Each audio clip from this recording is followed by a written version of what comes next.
Y entonces, ¿qué sigue? Lo que voy a tratar de compartirles hoy. El Señor va a abrir, toma el rollo y va a quitar los sellos. Y dice el capítulo 6, vamos a leer unos versículos. Dice, versículo 1, vi cuando el Cordero abrió uno de los sellos, o sea, el primer sello. Y oí a uno de los 4 seres vivientes decir como con voz de trueno, ven y mira. Y miré, y he aquí un caballo blanco, y el que lo montaba tenía un arco, y le fue dada una corona, y salió venciendo y para vencer.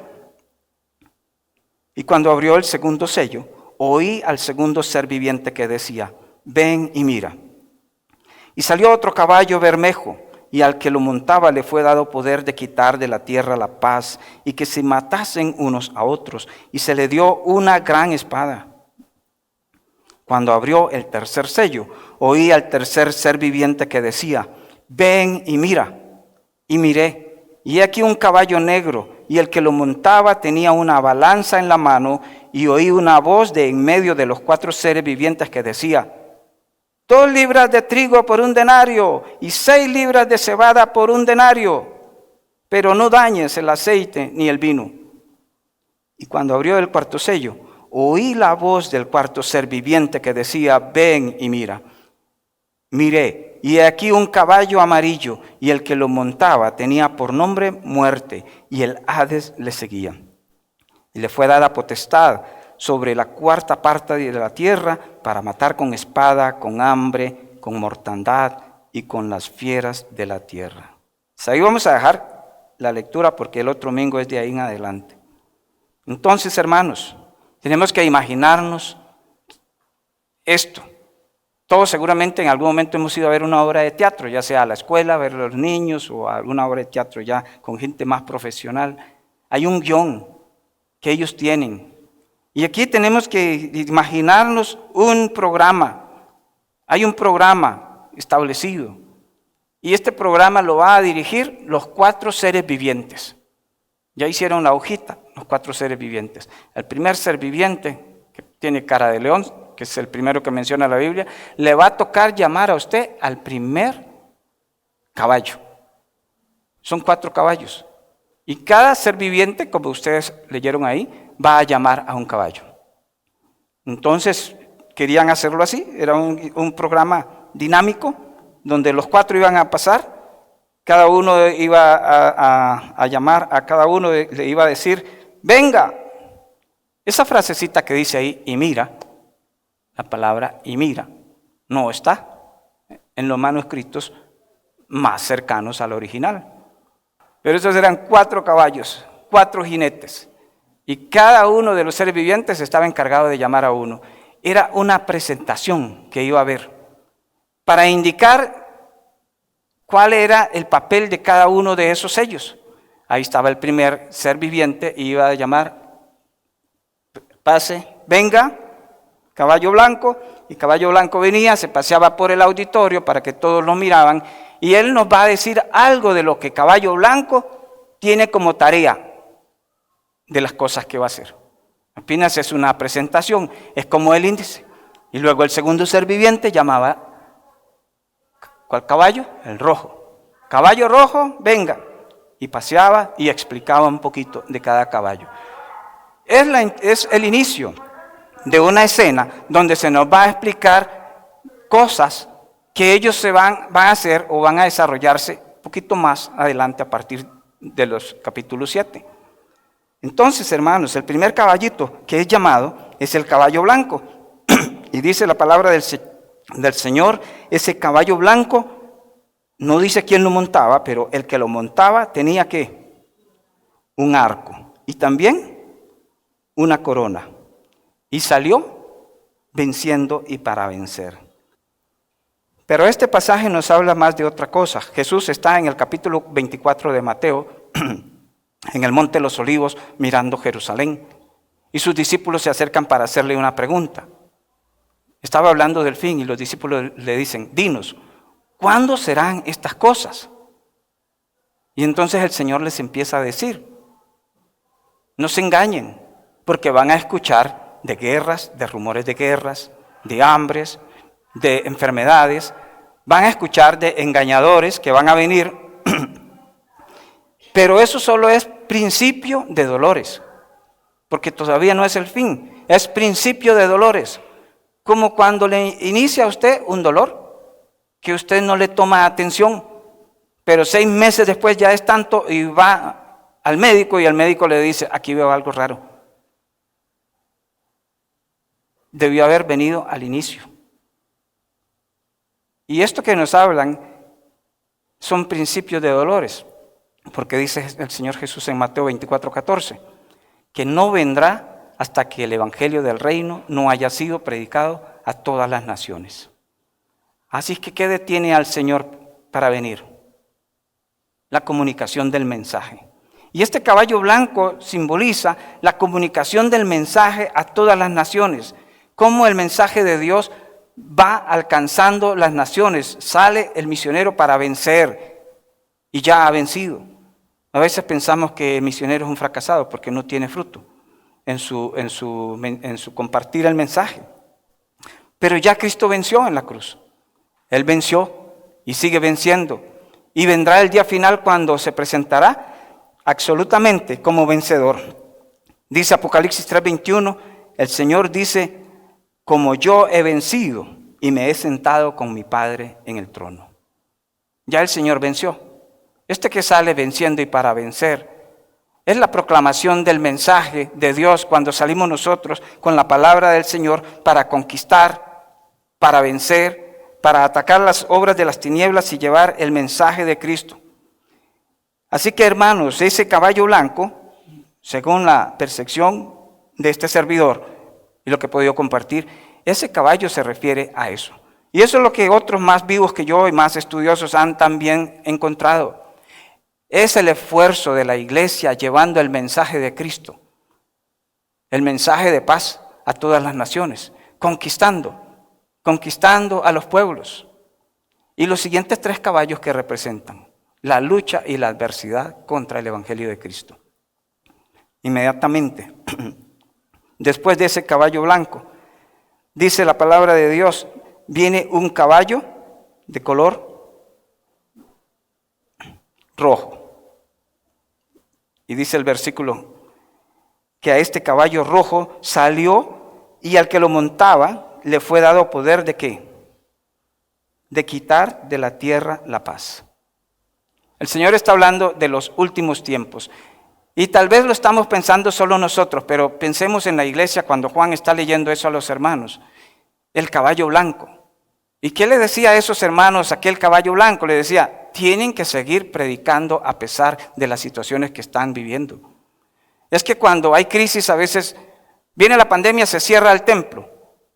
Y se cierra el templo, se desaparecen los cristianos, ya no hay cristianos. Se desaparece el testimonio. Porque hay momentos de crisis, no es para encerrarse en la casa y decir, como no hay culto, como no hay nada, ya no somos cristianos. Ahora, ¿quién sabe hasta cuándo? En momentos de crisis es cuando el caballo blanco corre a conquistar. Y es cuando los cristianos deben salir. Y en los momentos de crisis, aquellas iglesias del primer siglo, es cuando más tenían que dar testimonio. Es cuando más tenían que salir a predicar. Y Juan les estaba diciendo, hermanos, estamos en crisis, pero necesitamos seguir adelante. Salir a conquistar, a seguir conquistando. Los problemas no se van a acabar.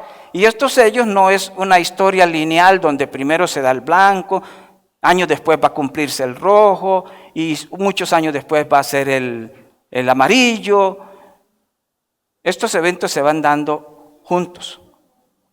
Al mismo tiempo que hay dificultades y hay problemas, nosotros tenemos que compartir el mensaje de vida. En el mismo tiempo que tenemos problemas de salud y de guerra, tenemos que seguir compartiendo el mensaje. Así que el caballo rojo nos anuncia la guerra. Y Juan les está diciendo a los hermanos, vienen tiempos peligrosos, vienen tiempos de tribulación, tiempos de conquista, tiempos de guerra. Y este que monta este caballo tiene poder de quitar de la tierra la paz y hacer que la gente se mate. Y tiene una gran espada. En palabras más nuestras, nos habla del militarismo. La guerra es un negocio. Si no, no hubiesen tantas guerras. Leí la historia de un reportaje de un primer ministro de una nación que hace unos años que hubo un tiempito como de paz y él se quejó. ¿Qué iban a hacer con tantas armas? Porque casi no habían conflictos y necesitan vender armas. Necesitan motivar conflictos para vender armas, para enriquecerse a través del dolor. Y este personaje que monta en este caballo tiene poder de quitar de la tierra la paz. Quiere decir, es un carbonero. Es una persona que instiga a sus vecinos para pelear. Instiga a otros para ponerlos en contienda. Es una persona muy hábil, muy inteligente. No parece que está provocando peleas, pero hace que los pueblos se peleen. Y no solo se peleen, los pone a pelear y después les vende armas. Nos manda un mensaje de que defiende la democracia y la paz y las libertades, pero por debajo está exportando misiles y vendiendo aviones y vendiendo bombas y exportando drones. Y publican, esas grandes naciones que venden armas, publican sus noticias de los esfuerzos que hacen por la paz, de los enviados para que luchen por establecer la paz. Pero son los mismos que les están vendiendo las armas. Los mismos que les venden las armas a los ucranianos, a los rusos, a los de Hamás, a los israelitas y a cualquier otro pueblo. Y el día que ellos dejen de pelear, se les acabó el negocio.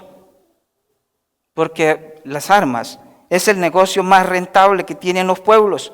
Ellos hacen que los pueblos entren en conflicto para que se maten y ofrecen sus armas.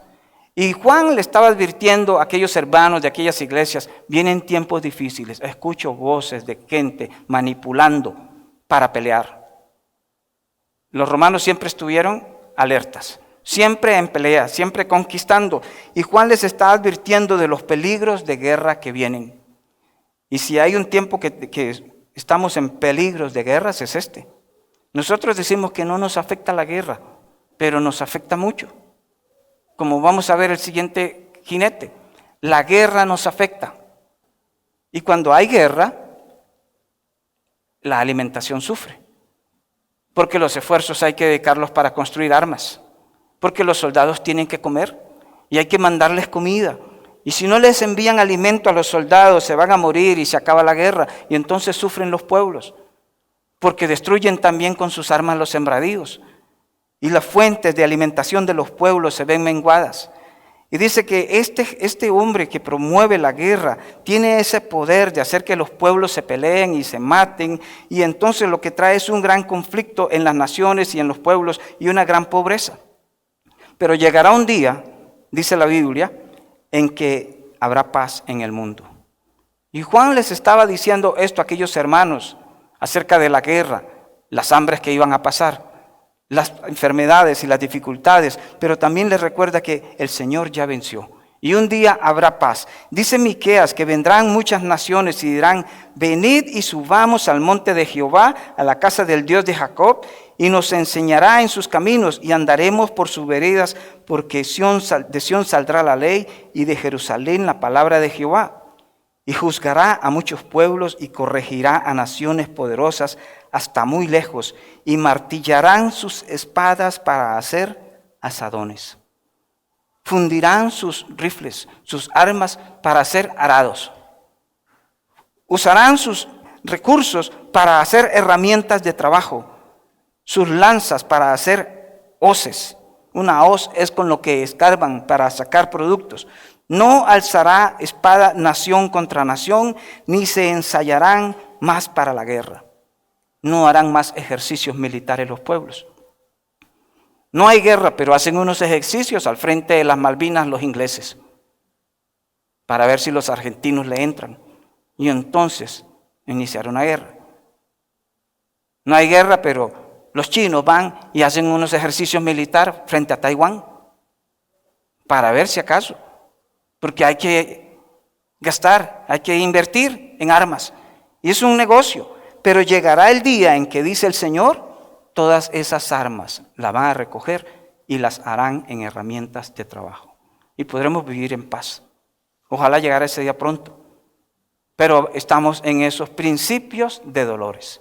Así es que nuestra seguridad es que un día, sea que estemos aquí o no, el mundo va a experimentar paz.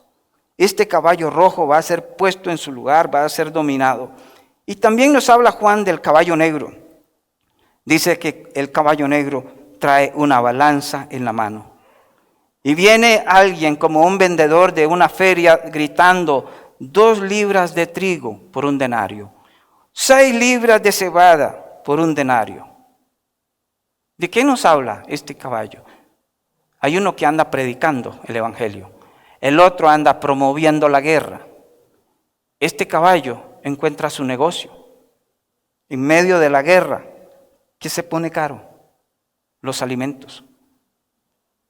Y entonces lo que antes conseguían con pequeñas monedas, la comida de una persona por un día, 2 libras de trigo, era lo que consumía un obrero un día. Y eso le costaba el salario de un día. ¿Cuánto vale un casado? Depende de dónde se lo coma usted y cómo lo quiere. Si es con chuletita, picadillo y huevo, y un fresquito natural, no vale más de 5,000. Si se lo compramos a doña Brígida nos deja como en 2,500. Pero sabe, cuando hay guerra, los alimentos se encarecen. Los alimentos se encarecen. Sube la gasolina, entonces sube la harina. Suben los precios de los buses. Sube la electricidad. Sube todo, porque aquí todo lo manejamos con hidrocarburos. Entonces, aquel día, Juan les está diciendo: hermanos, prepárense porque viene una crisis alimentaria. Vienen precios altos. Y nosotros sabemos lo que es eso, tenemos que prepararnos. Porque si hay un país caro en América Latina, ¿cuál es? Aquí todo es rico porque todo es caro. Todo vale. Sí. Nosotros sabemos lo que es tener precios fluctuantes. Un día uno va al súper y gastó tanto y al mes siguiente ya con lo mismo no compra lo mismo.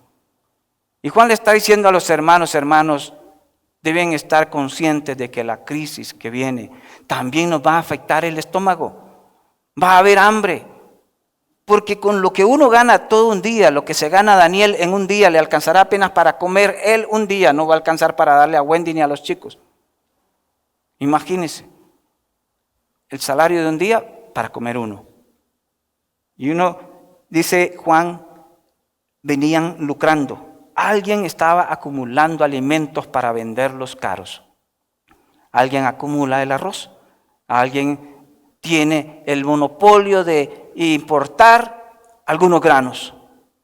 La seguridad alimentaria está en riesgo en los tiempos finales. Y tal vez todavía nosotros no hemos padecido hambre, hermanos, pero hay gente que está muriendo de hambre en el mundo. El mundo de hoy está sufriendo guerras.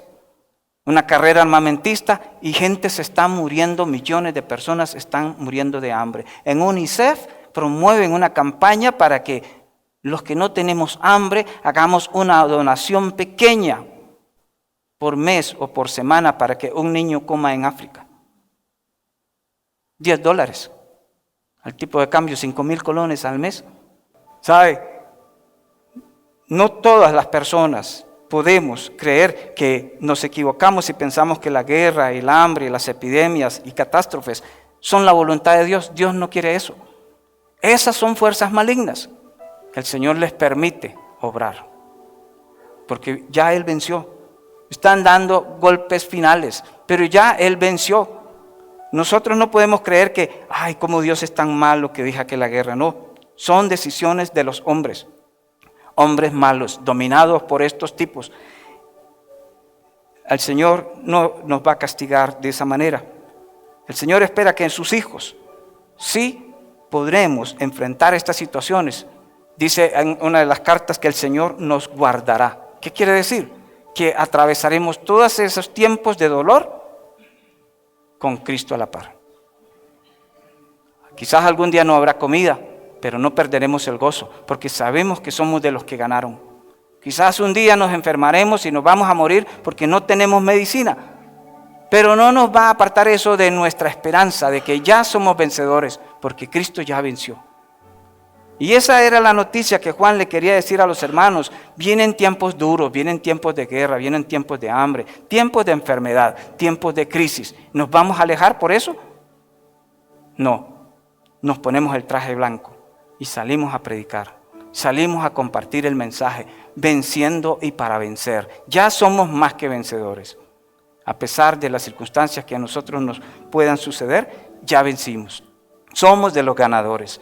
Y cuando Juan compartía esa noticia con su iglesia, los hermanos debían de decir amén. Aquellos 4 seres vivos acababan de dar gloria y honra a Dios diciendo amén. Y así nosotros también hoy no podemos más que decirle, Señor, gracias porque tú has vencido. Gracias porque en medio de las pruebas y dificultades somos de los ganadores.